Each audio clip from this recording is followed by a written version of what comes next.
when you decided, okay, let's apply for this beauty pageant, because you don't have a background like that. What went into that decision, and what was your family's take on that? I come from a military family, and we have our in-house pageants. I had taken part in one of those pageants, and I remember that pageant I had taken part in was called Navy Queen. We have a Navy ball that happens in Bombay, and that used to be a huge deal. Like that was probably the ultimate thing back then.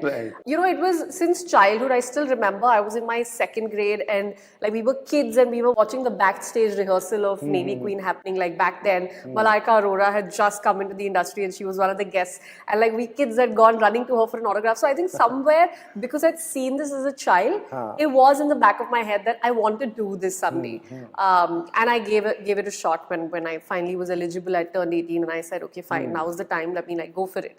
Once I won that, I feel somewhere I got that confidence where I said, okay, this has happened, maybe I should try for Miss India. And this was a thought I shared with nobody, because there was no inclination since childhood that this is what I want to be. And like we come from a very academically heavy family. As I said, everybody's in the armed forces, or everybody's they've done too much academically. So for me to say that, listen, I'm in college, but like this is what I want to do, I only couldn't come to terms with it. Like, I don't think I could have said it aloud also. But I think after I kind of won Navy Queen, and then I applied for Miss India, and I kind of got in straight in. No, you're moving too far. How did you apply for Miss India? When you told your parents? So after I won Navy Queen, I feel like the kind of appreciation that came the way, like everybody around started, talking about it. And I think suddenly I could see my parents also warming up to it. Nice.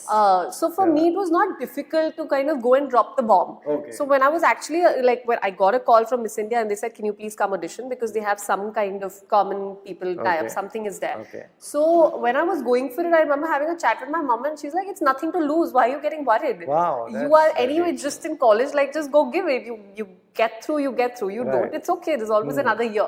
And I got through. So all of it was very smooth. Organic, and I remember even after that, like when I came back from Miss India and I didn't win, and I was sitting and thinking, I said, okay, what do I want to do? Because constantly, I think when we were growing up, it was that, oh, Nikita is going to like give UPSC exams, and Nikita is going to sit for this. It was never that, oh, she's going to go become an actor.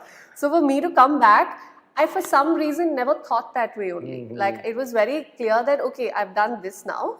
And now I think I want to start auditioning. Not once my parents stopped me, not once they questioned me, saying, what happened to what you were saying earlier? What happened to, we had planned this future for you? None of that. It was smooth. It was just very smooth. Like all of us just kind of transitioned very easily. That is amazing. That's how, you